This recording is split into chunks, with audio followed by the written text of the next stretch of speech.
অসাধারণ একটি ফুলকপির রেসিপি।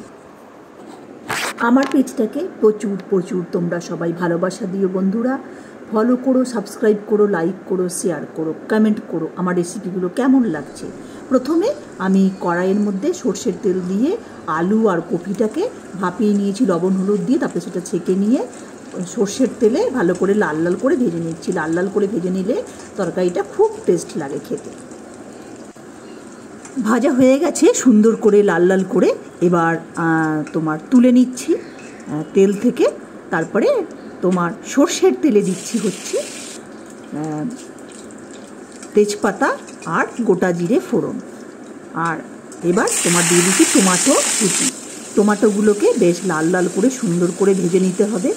মশলা তোমার সবজিটা ভালো করে ভেজে নিলে ভালো করে মশলাটা কষিয়ে নিলে রান্নাটা খুব খুব খুব ভালো হয়। তো টমেটোটা সুন্দর করে ভাজা ভাজা হচ্ছে।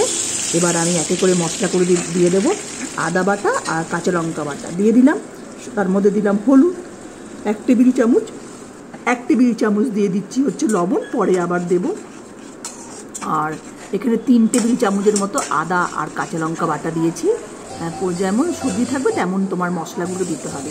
তো মশলাগুলো খুব ভালো করে কষিয়ে নিচ্ছি। মশলা যত ভালো করে সুন্দর করে কাশ্মীরি লঙ্কা গুঁড়ো দেওয়া হলো, তারপরে হচ্ছে ধনে গুঁড়ো দেওয়া হলো 2 টেবিল চামচের মতো।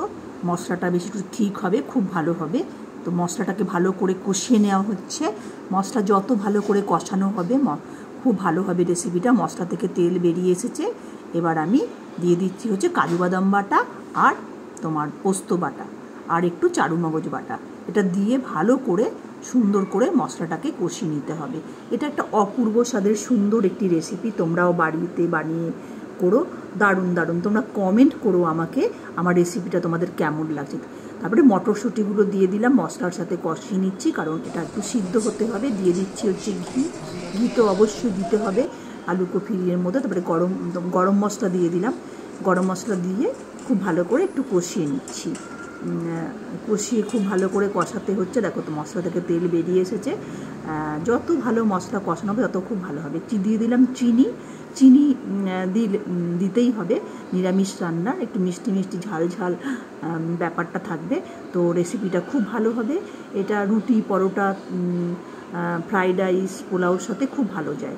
দিয়ে দিলাম ভাজা সবজিগুলো, কফি আর আলু।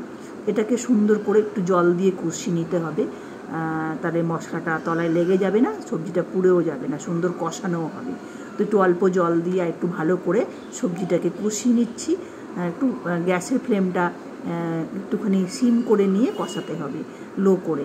তারপরে দিয়ে দিলাম হচ্ছে জল। এবার কাঁচা লঙ্কা দিয়ে ঢাকা দিয়ে দিলাম।